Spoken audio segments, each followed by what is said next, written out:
This ebook is designed specially for railway and SSC steno exams. A lot of contractions and advanced physiographics are used for speedy writing. For the convenience of students, this ebook is designed on A4 sheets and it is printable. We highly recommend you practice it thoroughly. You can collect the ebook from the link given in the description box below.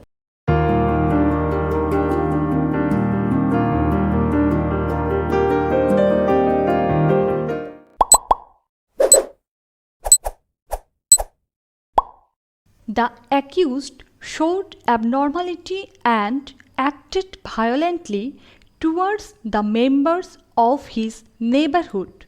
At no point of time his behavior is shown to be abnormal prior to the occurrence. The plea of insanity, though not strictly by implication, appears to have been taken by the accused for the first time after recording his statement under section 313 CRPC, keeping all the above aspects. Plea taken by the defense of insanity. It was found to be afterthought and devoid of any substance. The three doctors examined by the defense could not give any opinion in respect of accused mental state of mind at the time of commission of the offence. They could not testify that the cognitive faculty of his mind was destroyed as a result of unsoundness of mind to such an extent as to render him incapable of knowing the nature of the act, or that what he was doing was contrary to law.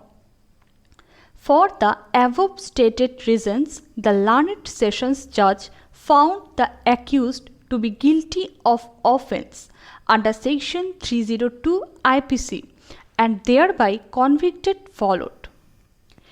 Above are the grounds of appeal agitated by the learned amicus curiae for setting aside the impugned order.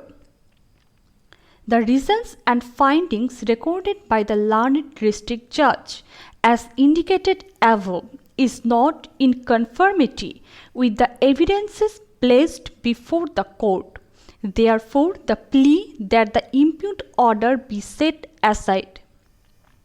We have considered the grounds raised by the learned amicus curiae on marshalling the evidences placed before us.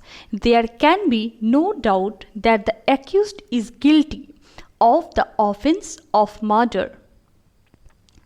There is not a single evidence to suggest that there could be another person who could have committed the offence within the time when PW4 left the deceased and the victim. None of the witnesses who are neighbors have even slightly hinted this, nor has the investigation brought this fact before us. The accused and the deceased were alone. Therefore, we have come to the conclusive decision that the accused alone can be responsible for the murder of the deceased and no one else. Considering the evidences laid before us, this factor seems to have escaped the mind of the learned Sessions Judge, which needed consideration.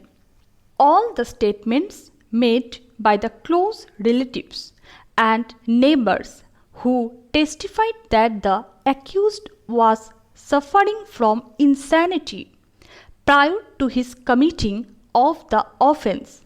It was stated by the father of the accused. It was stated by the brother of the accused. It was stated by the neighbor of the accused.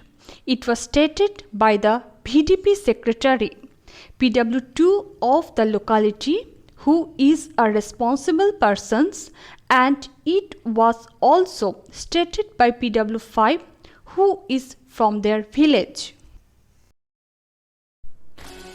you have liked the video, hit the like button and consider subscribing.